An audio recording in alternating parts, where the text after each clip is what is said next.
চলতি ঘরোয়া মৌসুম দিয়ে নিজের ফুটবল ক্যারিয়ারের ইতি টানতে চান বাংলাদেশের সাবেক অধিনায়ক মামুনুল ইসলাম। ঢাকায় যে কোনো একটি মাঠে বিদায়ী ম্যাচ খেলার ইচ্ছা প্রকাশ করেছেন এই সাবেক অধিনায়ক।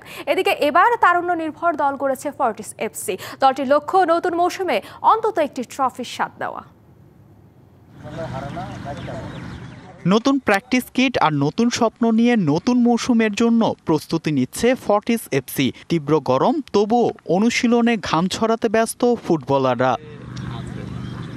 তবে দলের অনুশীলনের মাঝে নজর ছিল সাবেক অধিনায়ক মামুনুল ইসলামের দিকে। প্রায় ৩৭ বছর বয়সী এই ফুটবলার ২০২১ সালে জাতীয় দলকে বিদায় বলে দিয়েছেন। এরপর ফর্টিসের হয়ে ৩ মৌসুমে প্রায় ২৫টিরও বেশি ম্যাচ খেলেছে। তবে এবার ফুটবল ক্যারিয়ারের ইতির কথা ডিবিসি নিউজকে জানিয়ে দিলেন এই সাবেক ফুটবলার। নতুন মৌসুমে একটি ম্যাচ খেলে মাঠ থেকে বিদায় নিতে চান সাবেক এই অধিনায়ক। আশা বলে এবছর এই সিজনটা লাস্ট সিজন হিসাবে নিচ্ছি, বাট এখনও কোন ম্যাচে আমি রিটায়ারমেন্টে যাব এটা জানি না, এটা এখনও ডিসিশন নেওয়া হয়নি। টিম ম্যানেজমেন্ট আমার সঙ্গে যে কোনো একটা ম্যাচ আমরা নিব, মালয়েশিয়ার ঢাকায় নিব, বসুন্ধরা এরিনাতে নিব, একটা টিমে চুজ করে দেন আমার রিটায়ারমেন্টটা এবছরে আমি আমার প্লেয়িং ক্যারিয়ার সমাপ্ত করব।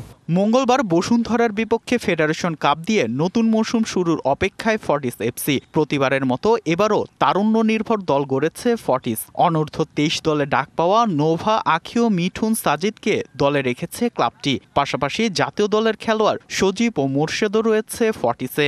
৪ মৌসুমের একটি শিরোপা জয়ের স্বপ্ন দেখছে ফর্টিস এফসি। টার্গেট থাকবে গ্রুপ থেকে সেমিফাইনালে যাওয়া, দেন পরবর্তী টার্গেট আমরা নির্ধারণ করব।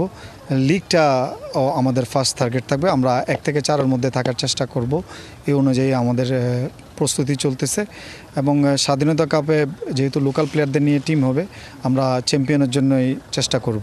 যেহেতু এটা আমার ফার্স্ট মৌসুম, তো এখানে আমার সবারই আমার প্রতি নজর থাকবে এটা অন্যরকম। তো ইনশাল্লাহ আমি চেষ্টা করব প্রত্যেকটি খেলা আমার নিজের সর্বোচ্চটা দেওয়ার এবং ক্লাবকে ভালো কিছু দেওয়ার চেষ্টা করবো ইনশাল্লাহ। সাফ কোটায় ফর্টিসের হয়ে খেলবেন শ্রীলঙ্কা জাতীয় দলের অধিনায়ক সুজনা পেরেরা ও নেপালের অনন্ত তামাং। বিদেশি কোটায় আছেন 2 গাম্বিয়ার পা ওমর ও ঈশা জালোকে। Fardin Saju, DBC news, Dhaka.